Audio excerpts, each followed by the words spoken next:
આપણે એક નવી મેથડ શીખવાની છે, બરાબર. એમાં હાઇપરબોલાની વિશે વાત કરવા નહીં તો પહેલાં આપણે જે જીટીમાં પૂછાય છે એ વ્યાખ્યા લેશી, બરાબર. પણ જ્યારે વ્યાખ્યા પૂછાય ને ત્યારે સાથે સાથે એપ્લિકેશન એટલે કે ઉપયોગ પણ પૂછાય. તો જો નિયત બિંદુથી અંતર અને નિયત રેખાથી અંતરનો ગુણોત્તર અચળ અને 1 કરતાં વધારે થાય તેવી રીતે એક જ સમતલમાં વિચરતા બિંદુનો બિંદુપથ એટલે કે હાઇપરબોલા. તમારે જો શબ્દોને ઇંગ્લિશમાં યાદ રાખવાની ટ્રાય કરજો, બરાબર. ઘણી વાર તમને હાઇપરબોલા મગજમાં હશે, અતિવડે આવી જાય છે, એના કારણે તમે કન્ફ્યુઝ થશો, બરાબર. એપ્લિકેશન જોઈશે આપણે તો હાઇપરબોલા હે બાવીને એપ્લિકેશનની વાત કરીએ તો 3 તમને આપ્યા છે. બોઇલરના નિયમના આલેખનો આકાર, પછી સિરોપરી પાણીની ટાંકીનો આકાર, કુલિંગ ટાવરનો આકાર. જ્યારે તમને હાઇપરબોલાની વ્યાખ્યા પૂછાય ત્યારે સાથે તમારે આ 3 એપ્લિકેશન લખવાના. રેડી? પ્રોબ્લેમ પૂછાય તો પ્રોબ્લેમ દોરશી. હવે આપણે પ્રેક્ટિકલી લેશી. રેડી? તો આપણે ક્વેશ્ચન નંબર 7 ચાલુ કરી તો પોઈન્ટ પી એકબીજાને કાટખૂણે રહેલી બે અક્ષો એટલે ઓ એક્સ અને ઓ વાય થી અનુક્રમે 50 mm અને 60 mm દૂર છે. તો પોઈન્ટ પી માંથી પસાર થતો રેક્ટેન્ગ્યુલર હાઇપરબોલા દોરવાનું હોય રેક્ટેન્ગ્યુલર મેથડથી. જે મેથડનું નામ પણ યાદ રાખવાનું, બરાબર. તો આપણે સ્ટેપ બાય સ્ટેપ ચાલુ કરશી. ઓકે. હવે તમારે ને એક એક્સ વાય લાઈન પહેલાં ડ્રો કરી લેવાની, બરાબર. તમને અનુકૂળ આવે ને એટલી એક્સ વાય લાઈન આપણે લેવાની છે, બરાબર. એનો કોઈ માપ નથી. આ એક્સ વાય લાઈન તમે લઈ લેવાની અંદાજિત તમને જેટલી મજા આવે એટલી, બરાબર. આ એક્સ વાય લાઈન લેવાઈ જાય ને પછી છે ને પછી તમારી રકમમાં આપણે જોવા જઈએ, બરાબર. તો જો 60 mm તમારે માપ લેવાનું. કેટલું? અહીં તમારે વ્યવસ્થિત 60 એટલે કે 6 સેન્ટીમીટરે પોઈન્ટ કરી અને અહીંયા તમારે નામ અહીંયા ઓ આપવાનું રેખાશે આપણે, બરાબર. અહીંયા પોઈન્ટ આપણે કહી દો પછી આપણે ને અહીંયાથી સીધી લાઈન એક બીજી ઉપર ખેંચવાની થશે. અહીંયા આપણે વધારે રાખીએ છે એના કારણે, કેમ કે ડાયમેન્શન દેવાનું હોય. ડાયમેન્શન અત્યારે આપણે આપી દઈએ, નકર થોડું કન્ફ્યુઝન થશે આ મેથડમાં, બરાબર. તો અહીંયા આપણે 60 mm લખી નાખવાનું અને આ જે આપણે લાઈન દોરી એ ઉપર અહીંયા એક્સ અને વાય, બરાબર. ને અહીંયા આપણે નામ આપશી એ અને આપણે ઉપર નામ બી, ઉપર આપણે બી નામ દઈ દઈશું. ઓકે. હવે આપણે શું કરશી કે ઓ હે અહીંયાથી ઉપર આપણે 50 mm એક પોઈન્ટ કરશે, બરાબર. આ પોઈન્ટ કરી અને પછી આપણે અહીંયાથી એક લાઈન ખેંચતી સીધી, બરાબર. સ્કેલ લગી જાય છે પણ થોડીક પછી આપણે અહીંયાથી 50ની જે લાઈન થઈ ગઈ, બરાબર. આમ તો 60 જ છે પણ ઉપર આપણે કેટલું લીધું એ ડાયમેન્શન અત્યારે આપણે સાથે આપી દેશી, નકર તમને થોડોક ગોટો થશે. અહીંયા આપણે ટોટલ ઉપર કેટલાનું લીધું? 50નું, બરાબર. 50 mm એટલે કે 5 સેન્ટીમીટર. અહીંયા આપણે પી ઓ ટાઈપ નામ આપશે, અહીંયા આપણે સી નામ આપવાનું. કેટલું? સી. P0, બરાબર. અહીંયાથી ઉપર 50 સીધો લીટો પછી તમારે ને સીધો વધારે લીટો ખેંચી લેવાનો, બરાબર. અહીંયા આમ ટોટલ કરી ને વધારે જવા દેવાનો, એનો કોઈ વાંધો નથી. આપણે ડી હજી આપણે જવાબ નથી મળ્યો એટલે આપણે પેન્સિલથી વર્ક કરશી અને આછું કરશી પણ તમને પ્રોપર દેખાય એના માટે બોલપેનથી દોરો. તો જો આટલું આપણું કામ કમ્પ્લીટ થઈને પછી તમારે તમારા અનુકૂળ લાગે એ મુજબ તમારે અહીંયા ઓથી સ્કેલ રાખી અને બે પોઈન્ટમાંથી છેદે ને અહીંયાથી પટલી અહીંયાથી માપ લીધા વગર એવું નહીં વિચારવાનું અહીંયા કેટલું માપ હશે, માપ નથી, બરાબર. અહીં તમારે વ્યવસ્થિત રાખી અને લાઈન ડ્રો કરવાની એક કરી, બીજી પછી તમને અનુકૂળ લાગે કે આ જેટલી જગ્યા રહી એટલું રાખી શકો અથવા બીજો પોઈન્ટ એવી રીતના ત્રીજો પોઈન્ટ 3 પોઈન્ટ આપણે લેશી. તમે 4 લેવો તો લઈ શકો, બરાબર. પણ જો આનો કોઈ માપ નથી, બરાબર. સાવ અહીંયા એટલે નહીં લેવાનું એટલે આપણે આટલી જગ્યા રાખીને લીધું, બરાબર. આવી રીતે 3 લઈ લીધા પછી એવી જ રીતના એક વધારાનો બીજું હજી લાઈન કરશી, એક અહીંયા આ થઈ ગઈ. પછી અહીંયા આપણે 1 એવી રીતે નામ દેવા માટે પહેલાં પોઈન્ટ કરી નાખી, બરાબર. હવે આપણે અહીંયા 1 નામ આપશી, અહીંયા 1 ડેશ, અહીંયા 2, અહીંયા 2 ડેશ, અહીંયા 3, અહીંયા 3 ડેશ, બરાબર. અહીંયા આપણે પોઈન્ટ કરી નાખશી, બરાબર. જો આ પોઈન્ટ થઈ જાય ને પછી તમારે શું કરવાનું હોય કે આપણે લાઈન હેઠે ખેંચવાની છે, બહુ વધારે નહીં. અહીંયા આપણે અડાડવાની નથી, બટ કેટલી અહીંયાથી પાછી અહીંયા જઈ શકે એટલી, બરાબર. આટલી લાઈન ખેંચી એક અહીંયાથી ખેંચી કેટલી અહીંયાથી આ કોઈને ટૂંકમાં ક્રોસ થાય અંદાજે એટલું, બરાબર. વધારે થશે તો કાંઈ વાંધો નહીં, એની કંઈ ટેન્શન નહીં. ત્રીજા લગી પછી આપણે શું કરશું કે તમારે રોલર સ્કેલ રાખી અથવા પેરેલલ રાખી અને પાછું અહીંયા એટલે એક પોઈન્ટ આપણે અહીંયા નહીં પછી જ એટલે મળ્યો, બરાબર. બીજો આપણે બીજાથી પછી લાઈન આપણે ખેંચશું ક્યાં લગી કે જે આ ઉપરથી 2 ડેશની આવી અહીંયા લગી, બરાબર. એક પોઈન્ટ આપણે અહીંયા મળ્યો. એવી રીતે ત્રીજી આપણે ખેંચશું, બરાબર. તમારે રોલર સ્કેલનો યુઝ કરવાનો, બરાબર. આ તો ત્રીજો પોઈન્ટ મળ્યો, બરાબર. જીટીમાં પ્રોપર આમ દેખાવું જોઈએ. એક અહીંયા મળ્યો, બરાબર. અહીંયા આપણે હવે P1 નામ આપશું. આ આપણું થયું P2 અને આ P3, બરાબર. હવે તમારે અહીંયાથી પછી એક આલી સાઈડ એટલું ખેંચવાનું લાઈન અને અહીંયાથી પાછી સીધી પેરેલલ ઉપર અને આપણો પોઈન્ટ મળશે P4. રેડી. પછી તમારે જે ફેંચ કરવા છે આપણે વ્યવસ્થિત પોઈન્ટ આવ્યા અહીંયાથી જો આ પોઈન્ટ બધા વ્યવસ્થિત પોઈન્ટ કરી લેવાના. પછી તમારે એડજસ્ટ કરવાની ટ્રાય કરવાની, બરાબર. એડજસ્ટ કરતું જવાનું અને એક જ હારમાં બધા પોઈન્ટ આવે અથવા તમે નોખા પણ કરી શકો. પણ તમને હું થોડુંક એક્યુરેસી વધારે આપણે લેવા માગી એટલે ટ્રાય કરશું કે એક જ ફેરામાં બધા પોઈન્ટ આવી છે, બરાબર. તો એ રીતે તમારા બધા ઓટોમેટિક પોઈન્ટ આવી જાય. ના આવે કદાચ તો થોડુંક એડજસ્ટ કરવાની ટ્રાય કરવાની. ના આવે તો પછી જોતું રહેવાનું. જેટલા પોઈન્ટ મળે એટલા તમારે પહેલાં લઈ લેવાના, બરાબર. તો જો સૌથી પહેલાં આપણે શરૂઆતમાં અહીંયાથી પોઈન્ટ લેશું, બરાબર. જો અહીંયાથી આ પોઈન્ટ મળી જાય આ તમારે 2H પેન્સિલથી કરવાનું છે, બરાબર. પછી તમારે એવું હોય પાછું તો આની સાથે એડજસ્ટ કરીને પછી પોઈન્ટ લેવાની ટ્રાય કરવાની.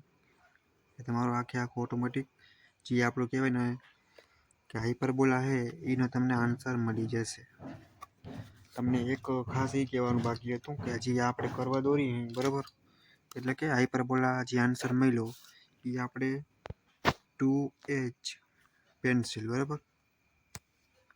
એ ખાસ ધ્યાન રાખવાનું. આ 2H પેન્સિલ તમારે લેવાનું છે, બરાબર. અહીંયા તમારો કહેવાય ને કે જો મોસ્ટ ઓફ પ્રોબ્લેમ પૂરો થઈ જાય, બરાબર. એ આપણો જે આન્સર આવશે એ ઘાટો એટલે કે 2H પેન્સિલ આવશે.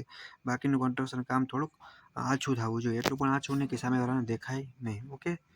અને આપણે જીટીયુના આઈએમપી પ્રશ્નની એટલે ક્વેશ્ચન બેંક બનાવશું અને મોસ્ટ ઓફ એવા ક્વેશ્ચન છે કે જે આપણે વિડીયો લેક્ચર આપણે આ ઓલ ચેપ્ટરના છે એમાં બધા આવી જશે, બરાબર. તો તમારે અત્યારે વિડીયો નથી બન્યો તાલાકી તમારે એવું સમજવાનું કે જે ચેપ્ટરના આપણે વિડીયો પ્રેક્ટિકલી સમજાવ્યા અને બાકી થિયરી સમજાવી ચેપ્ટર 1, 2, 3ની એ પણ જીટીયુમાં પૂછાશે, બરાબર. તો તૈયારી ચાલુ કરવાની છે. અને આ વિડીયોને તમારા બીજી કોઈ પણ કોલેજ હોય કે જીટીયુ અંડર આવતી હોય, ગવર્મેન્ટ કોલેજ હોય અથવા ડિપ્લોમા કોઈ પણ સ્ટુડન્ટ હોય બીજી કોલેજના તો એને પણ શેર કરજો, બરાબર. અને તમારે બીજું આપણે એક અહીંયા એરો કરીને એ પણ લખીને આ તો મેં ખાલી જસ્ટ સમજાવવા પૂરતું લખ્યું યાદ રહી એટલે એ તમારે વ્યવસ્થિત કરી અને લખી નાખવાનું કે હાઇપરબોલા, બરાબર. તો એને ખબર પડે કે ખરેખર આપણે જે ડ્રો કર્યું એ કઈ વસ્તુ છે, બરાબર. તો વ્યવસ્થિત ઇંગ્લિશમાં લખવાની ટ્રાય કરવાની, બરાબર. હાઇપરબોલા આપણે લખી ને એવું હોય તો માથે લાઈન પણ કરી શકાય, ઓકે. એટલે તમારું આ પ્રોબ્લેમ અહીંયા વ્યવસ્થિત પૂરો થાય. પણ તમારે ધ્યાન એટલી વસ્તુની રાખવાની હતી કે આ માપ જે આપણું 50નું છે, બરાબર. તો રકમમાં જો આપણે અહીંયા 50 અને આ 60 દૂર છે, બરાબર. તો આ 50થી એટલું દૂર એટલે કે આ 60 mm, ઓકે. તો હાઇપરબોલાની આપણે એક નવી મેથડ જે લાસ્ટ છે એ શીખવાની બાકી છે, બરાબર. તો એ ચાલુ કરી દોરસી આપણે હાઇપરબોલા પણ કંઈક કહેવાય ને કે જો ફોસી વર્ટેક્સ મેથડથી, બરાબર. નવીન પ્રકારનું થોડુંક નામ છે, અલગ પ્રકારની મેથડ છે, થોડીક સિમ્પલ છે કે પહેલાં ઇંગ્લિશમાં રકમ જોઈ લઈએ આપણે કે distance between 2 vertex point is 50 mm, distance between 2 foci point is 80 mm, draw the curve. એનું નામ શું છે કે હાઇપરબોલા. પણ મેથડ કઈ વર્ટેક્સ, બરાબર. યાદ રાખવાનું વર્ટેક્સ શબ્દ તમને આવી જાય ને જ્યાં એટલે તમે સમજી જવાનું કે આપણે આ મેથડનું કંઈક કરવાના છે, રેડી. તો 2 વર્ટેક્સ અને 2 ફોસી વચ્ચેનું અંતર આપેલું હોય ત્યારની વાત છે, બરાબર. તો જો રકમમાં સિમ્પલ નહીં સમજાય તમને, આપણા પ્રેક્ટિકલી ચાલુ કરી, બરાબર. એ તમને વધારે આઈડિયા આવશે બીજું કંઈ નહીં. એટલે તો સૌથી પહેલાં તમારે શું કરવાનું, બરાબર. મૂંઝાવાનું નહીં ડ્રોઈંગ આવે એટલે. તમારે ને આ મેથડમાં પહેલાં એક નોર્મલ એવી લાઈન ખેંચી લેવાની, એક નાનકડી સ્કેલ આવે એટલી ખેંચી લેશે, બરાબર. પછી તમારે જો સ્કેલને એકવાર તમને અનુકૂળ લાગે એવું લાઈન ખેંચી લેવાની, બરાબર. પછી તમારે 5 આગળ એક પોઈન્ટ કરવાનો અને પછી 40 mmની જગ્યા રાખી જ્યાં 10, 20, 30, 40 એટલે પાછું અહીંયા 90 પછી પાછું 40 રાખવાનું 10, 20, 30, 40 એવા 3 પોઈન્ટ કરવાના છે. પહેલું કામ આપણું આ તમારે 40-40 ગાડે રાખવાના. રેડી? પછી આ મેથડમાં તમારે એમ કરવું કે માપને તમારે સાથે આપી દેવા પડશે. બરાબર?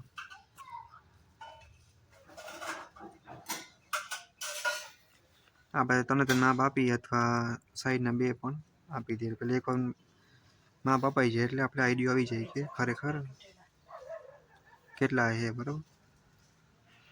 40 લખી નાખવાના તમારે. અહીંયા ઓરડામાં આપી દેશે આપણે. અહીંયા F1 હેઠે પણ આપી શકો. અહીંયા F2. બરાબર? નેક્સ્ટ તમારે F1 થી 15 mm જગ્યા રાખી અને પોઈન્ટ દેવાનું. અને આલી સાઈડથી તમારે F2 થી 15 mm જગ્યા રાખીને પોઈન્ટ દેવાનું. બરાબર? અહીંયા તમારે V1 નામ આપવાનું. અહીંયા તમારે V2. બરાબર? પછી તમારે માપ દઈ દેવાનું અહીંયાથી ઉપર. બરાબર? ટોટલ આપણું 50નું છે. મેજર કરવું તો કરી લેજો. 50નું જ છે. ઓકે?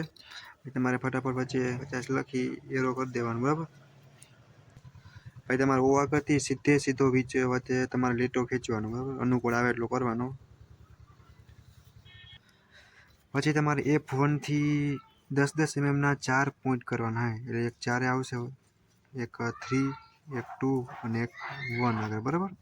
એવી રીતના સેમ ટુ સેમ પ્રોસેસ આપણે જો F2 આગળ કરવાની. કદાચ લીટો તમને ઓછો પડે તો થોડોક વધારે લેવાનો. બરાબર? એટલે તમારે વ્યવસ્થિત પાછું માપ સ્કેલ રાખી 1, 2, 3 અને આપણા 4. બરાબર? પછી તમારે જો 1, 2, 3 અને 4 નામ મસ્ત એવો આપવાના કે કોઈને જોઈને એમ થાય કે 2 માર્ક્સ ભલે વધારે આવી જાય. અહીંયા 3, અહીંયા આપણું 4. પછી તમારે નેક્સ્ટ કામ એ કરવાનું છે કે તમારે ને V આગળ પરીખ નાની રાખી અને 1 એટલું મેજર કરવાનું. બરાબર? અને F2 આગળ રાખી અને તમારે અડધું સર્કલ દોરવાનું. જેવી રીતના હાફ સર્કલ આટલું. પછી તમારે સેમ પ્રોસેસ પાછી કરવાની. V2 આગળ પરીખ નાની રાખી અને 2 ને મેજર કરો અને F2 ને બકરો બનાવો અને પાછો એક હાફ સર્કલ. બરાબર? સેમ પ્રોસેસ પાછી V2 આગળ પરીકરણ અને 3 પોઈન્ટનું માપ મેજર કરો. F2 આગળ ત્યાં રાખી અને પાછું હાફ સર્કલ. સેમ પ્રોસેસ પાછી V2 આગળ પરીકરણ અને 4 ને મેજર કરો. બરાબર? અને પછી F2 આગળ રાખો અને પછી પાછું કરો. તો 12 વહી જાય આપણે, અથવા તમે એડજસ્ટ કરી લેજો. ટ્રાય કરી તમને બતાવવાની. કદાચ જો આવી જાય તો માપ ઘટ્યું થોડુંક. બરાબર? તો આપણે કામ કરવાનું અત્યારે કરી નાખીએ. બરાબર? તો V1 આગળ રાખી અને 1 નું માપ મેજર કરી અને F1 આગળ પરીકરણ રાખી અને તમારે આ સર્કલને છેદે ને એટલું તમારે ઉપર નીચે ચાપ કરવાની છે. બરાબર? આ પેલું સર્કલ ઘટ્યું હોય તો કંઈ મૂંઝાવાની જરૂર નથી. એમાં આપણે પાછા F2 આગળ જશે અને થોડુંક સર્કલને છેદે એટલું થોડુંક વધારે નાખશે. બરાબર? એમાં કંઈ ઉપર હેઠે બેસી આપણે તો બરાબર બેસી છેદે એટલું આપણે વધારી નાખશે. ઓકે? પછી આપણે કામ કરશી થોડુંક કામને સિમ્પલ બનાવવા માટે અત્યારે ને બધા સર્કલને થોડા આપણે છેદે ને એટલે આને કરી નાખશી. બરાબર? ચોકડી થાય એટલું આપણે વધારે બહુ નથી કરવાનું, બટ આપણો છેદે બસ એટલું જ સર્કલ વધારે કરવાનું હોય. બરાબર? ઉપર કરો એટલે પાછું સાથે નીચે પણ કરતું રહેવાનું. કરી નાખવાનું એટલે સાથે કામ પતી જાય. બરાબર? એવું હોય તમારે પ્રોપર મેળ ના આવતો હોય ચાપ હોય સર્કલને વધારવામાં, તમે મેજર કરી અને પણ કરી શકો. બરાબર? અથવા તમે પહેલી ફેર તમે જ્યારે ડ્રો કરો ત્યારે પણ તમે વધારો હોય તો વધારી શકો. બટ સમજાવવા માટે મેં તમને અલગથી કીધા. રેડી? હવે આપણે શું કરશી? V1 આગળ રાખી અને 2 નું માપ લેશી. બરાબર? ને F1 આગળ પરીકરણ રાખી અને એક અહીંયા ચાપ, પછી એવી રીતે બીજા સર્કલમાં હેઠે ચાપ. બરાબર? સેમ પ્રોસેસ કરશી પાછી. V1 આગળ રાખી 3 નું માપ, F1 આગળ રાખી અને ઉપર એક ચાપ અને હેઠે ચાપ. Same process V1 4 major, F1 પરીકરણ અને ચોથા સર્કલમાં ઉપર ચાપ અને લાસ્ટ હેઠે ચાપ. બરાબર? હવે આપણે કામ કરશી અહીંયા P1 જે પોઈન્ટ છે અહીંયા આપણે નામ આપી દઈએ પોઈન્ટ કરીને P2 આ P3 અને પોઈન્ટ 4 બરાબર. અહીંયા હેઠે સેમ કરશી P1 P2 અહીંયા P3 આ આપણું P4 બરાબર. જો તમને એક વસ્તુ ક્લિયર કરી દઉં કે આપણે આ સર્કલ દોર્યા બરાબર. ઘણીવાર અમુક મેથડમાં એવું બનતું હોય કે અમુક ટીચરને એવું કરતા હોય કે આ 2 દોરાવે પછીના ના હોય, ખાલી આટલું ને આટલું હોય. પણ તમે આ દોરશો તો કાંઈ વાંધો નથી, અને તમારે ભૂસવું હોય બરાબર તો અહીંયાથી આટલું ભૂસી નાખજો તો પણ ચાલશે. આપણે ખાલી છેદ એ ટાઈપની જ આર્ક જોતી હતી અને હશે તો સારું. હવે આપણે નથી એવા ટાઈપનું તો કંઈક કરી એટલે તમને થોડો આઈડિયા હોય બરાબર કે કેવી રીતના હું કહેવા માગું. આ V1 આગળથી 1નું માપ, F1 આગળ રાખી, એક ઉપર ચાપ એક નીચે ચાપ. આમાં આપણે ને થોડી ખબર ઓછી પડે કે ખરેખર કઈ રીતે લેવું બરાબર. આ 2 ચાપ થઈ ગઈ. પછી શું કરશી V2નું માપ. કોઈ આખા સર્કલ ના કરવા હોય નવું કરવું હોય તો પણ કરી શકે. આમાં એક વસ્તુની નક્કી ના રહીએ કે આપણે 4 કામથી આમ કેટલી લેવી બરાબર. પછી V3નું મેઝર કરવાનું. F1 આગળ રાખી ઉપર એક નીચે. પછી V આગળ રાખી 4 મેઝર, એક આગળ પરિકરની અણી, એક ઉપર ચાપ એક નીચે ચાપ બરાબર. તમને કદાચ આ ભાગ ઘટે બરાબર, જો આમાં એ પ્રોબ્લેમ ઊભો ના થાય એટલા માટે આપણે પહેલાં આ કરાવ્યું. આ વળી ચાપ અહીંયા આવે ને ઘટશે એવું બને તો આપણે વળી ચાપ વધારવી પડશે. પણ હાલશે આવી રીતના કરો તો આમાં એ પ્રોબ્લેમ ઊભો નહીં થાય. એના માટે આપણે પહેલાં તમને સિમ્પલી એના માટે આવું દોરાવ્યું. તો ઉપર એક છેદેવી ચાપ, એક હેઠે જો આમાં ઘટ્યું એના માટે આપણે સર્કલ કરી નાખતા હતા. ઘટે તો તમે પાછી વધારી નાખવાની બરાબર, જ્યાં લીટી કરી હોય અહીંયાથી. અથવા તમે આ મેથડ પણ અપનાવી શકો. આખું એક નહીં કરી નાખો, આપ કરવાનું. ઓકે. હવે પછી નેક્સ્ટ આપણે બીજી ચાપ માટે કરશી V2 આગળ પરિકર્ણ અણી અને 2 ને મેઝર કરશી બરાબર. 2 મેઝર થઈ જાય તો એક 2 આગળ રાખી અને એક ઉપર ચાપ એક અહીંયા પાછી બરાબર. સેમ પ્રોસેસ કરશી. V2 ને તમારે બધું હેન્ડલ કરવા માટે V2 આગળ રાખી 3 બરાબર, F2 આગળ રાખી એક ઉપર એક નીચે બરાબર. પછી V નો સહારો લઈ ચાપને મેઝર કરવા માટે V4 માપ કર્યું. ચાપ મારવા માટે એનો પાર્ટનર એટલે કે F2 નું આપણે હેલ્પ લેશું બરાબર. જો તમને આવી રીતના આપ કરવા હોય તો તમારે કદાચ ચાપ વધે તો થોડોક ઇસ્યુ થઈ શકે, બટ આની અંદર તમારે ચાપ ખેંચવી પડશે, વધવી પડશે, એવું કંઈ થશે નહીં. હવે આપણે સિમ્પલ નામ આપી દઈએ P1 P2 પોઈન્ટ કરશે એટલે ફેન્ચ કરવા ટાણે આપણે યુઝ કરવા ટાણે દેખાય થોડું. આ P4 અને P1 P2 લાસ્ટમાં P4. પછી એમાં ફેન્ચ કરવાની એડજસ્ટ કરી બરાબર. અને જો V2 અહીંયાથી આપણો કરવા પસાર થાય જોઈતું જવાનું તમારે બરાબર. વધારે નીકળી જાય એવું જ કરશું આપણે બરાબર. થોડોક ભાગ મળી ગયો આપણે. નેથી એવું હોય તો આપણે આમ ફેરવી નાખશું. પછી તમને જો અહીંયાથી જેટલા પોઈન્ટ મળે ને એટલે તમારે પહેલાં લઈ લેવાનું બરાબર. એટલે તમે એડજસ્ટ કરી વ્યવસ્થિત બરાબર. અને તમારી રીતના વધારે બારે ખેંચી લેવાનું, પોઈન્ટમાંથી પસાર થાય બરાબર. એ રીતે તમારે આમ ગોલાઈ કરી લેવાની, થોડીક ખાટું કરવાનું બરાબર. સેમ તમારી બાજુમાં પણ એવી રીતના એડજસ્ટ કરી બરાબર અને વ્યવસ્થિત તમારે પોઈન્ટને ખાટું કરી નાખવાનું 2H પેન્સિલ બરાબર. પછી તમારે આને ફેરવી અને પાછું નીચે લઈ લેવાનું. અને જેટલા પોઈન્ટ મળે પહેલાં કદાચ એવું બનતું હોય કે એકાદ મળે તો પણ એ પણ તમારે લેવા હોય તો એ પણ લઈ શકો બરાબર. પછી પાછું આ બેને એડજસ્ટ કરી લેવાના. એવું હોય તો આપણે પહેલાં ટ્રાય કરશી બરાબર કે જેમ બને એમ આખા પોઈન્ટ. પછી તમારે એડજસ્ટ કરી અને થોડુંક અહીંયાથી પરિકરને કાઢવાનું બરાબર. ખાટું કરવાનું. મારે અત્યારે 1-2 mm ડગી જાય તો વાંધો નહીં, પણ તમારે પ્રોપર આન્સર લાગવું જોઈએ કે આપણે ખરેખર વર્ટેક્સ મેથડનો યુઝ કર્યો બરાબર. હવે આપણે એક કામ કરશી બરાબર. તમારું ડ્રોઈંગ થઈ ગયા પછી O આગળ પરિકર અણી રાખી અને F1 અને F2 બરાબર એ બેમાંથી પસાર થઈને એવું એક સર્કલ ડ્રો કરવાનું હોય આપણે બરાબર. F1 અને F2 જો અહીં પાછું P1માં ટચ થાય. રેડી. હવે એક અમુક ટ્રીક હોય બરાબર, જીટીવાળા જાણતા હોય કે અહીંયા પસાર થયું તો એ ડાયરેક્ટ અહીંયા ચેક કરે ખરેખર પસાર થયું તો સાચું ખોટું એ ટાઈપનું બરાબર. આ પસાર થઈ જાય ને પછી તમારે શું સિમ્પલ કરવાનું, તમે જ્યારે જીટીમાં પરિકર નહીં પણ આપણે શું કહેવાય કે રોલર સ્કેલનો યુઝ કરજો. અહીંયાથી સીધું પેરેલલ આવે ને એવી તમારે લાઈન ખેંચવાની બરાબર. એવી જ રીતના સેમ ટુ સેમ તમારે આડી સાઈડ જ્યાં આની પેરેલલ આમ સમજી ગયા. પછી નેક્સ્ટ આપણે જો જે આ લાઈન મળી બરાબર, અહીંયા આપણે કામ કરશી. જાણે કે બોલપેનનો પોઈન્ટ રાખી અને ઓમાંથી પસાર કરશી કે જે આને ઇન્ટરસેક્ટ એટલે અહીંયા અટશે નહીં અથવા કપાશે નહીં એ ટાઈપનું સીધે સીધી એક લાઈન તમારે પસાર કરવાની છે આવી રીતના બરાબર. એવી રીતના સેમ વે આડી સાઈડ સેમ બરાબર નીકળશે ઓમાંથી જ, બટ આને કાપશે નહીં. સેમ ટુ સેમ આડી સાઈડ પણ એવી જ એક લાઈન જશે બરાબર. જો આ લાઈન દોરી બરાબર એને શું કહેવાય, તો આપણે એક સિમ્પલ એવો મસ્ત એરો કરી અને તમને લખી દઉં ગુજરાતીમાં બરાબર કે અનંત સ્પર્શી બરાબર. અને ઇંગ્લિશમાં પણ ઉપર લખી દઉં ASYMPTOES બરાબર. તો જો આપણી આ મેથડ કમ્પ્લીટ થાય બરાબર. તમારા મિકેનિકલના કોઈ પણ કોલેજના ફ્રેન્ડ હોય એને પણ મોકલજો, એને પણ થોડી હેલ્પ થાય. અને ડ્રોઈંગનો સબ્જેક્ટ છે, પેલી જીટીયુ હોય તો તમને સારા માર્ક્સ આવે તો તમારો થોડોક આત્મવિશ્વાસ વધે અને તમારું ડિપ્લોમા મિકેનિકલ સારા માર્ક્સે પૂરું થઈ જાય બરાબર. જો આપણે આ લોકો આ બધા વિડીયો બનાવી બરાબર, એ આપણા આઈએમપી પણ વિડીયો કહી શકાય અને વિડીયો લેક્ચર પણ તમારા સિલેબસ મુજબ આપણી પ્લેલિસ્ટમાં તૈયાર થાય એ પણ કહી શકાય. Ready.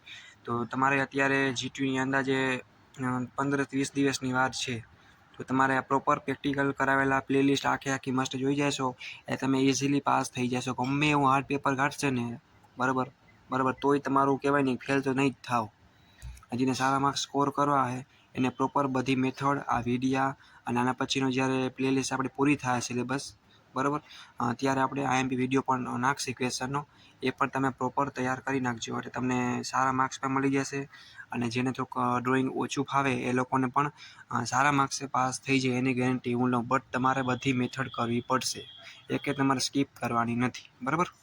Thank you, bye bye, જય માતાજી. તમારા ફ્રેન્ડને પણ મોકલજો અને વિડીયોમાં જે લોકોને મેથડ આવડી જાય એ યસ લખજો એટલે મને પણ થોડીક આઈડિયો આવે કે ખરેખર હું વિડીયો બનાવું હું એ આવડે છે કે શું. એવું નથી કહેતો કે મારી ચેનલમાંથી શીખો, મારું કામ એટલું સિમ્પલ છે કે કયો ક્વેશ્ચન જીટીયુમાં આવશે એ તમને દિમાગમાં ફિટ કરું બરાબર.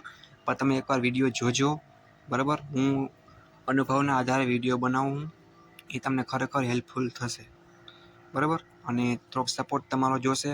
ખાલી હું એકલો વિડીયો બનાવ કરું એનો કોઈ મતલબ નથી બરાબર. વિડીયો ગમે તો લાઇક શેર અને સબસ્ક્રાઈબ પણ કરજો. આપણે આવા જ વિડીયો માટે પાછા ફરી એકવાર મળશું બરાબર. થેન્ક યુ, જય માતાજી.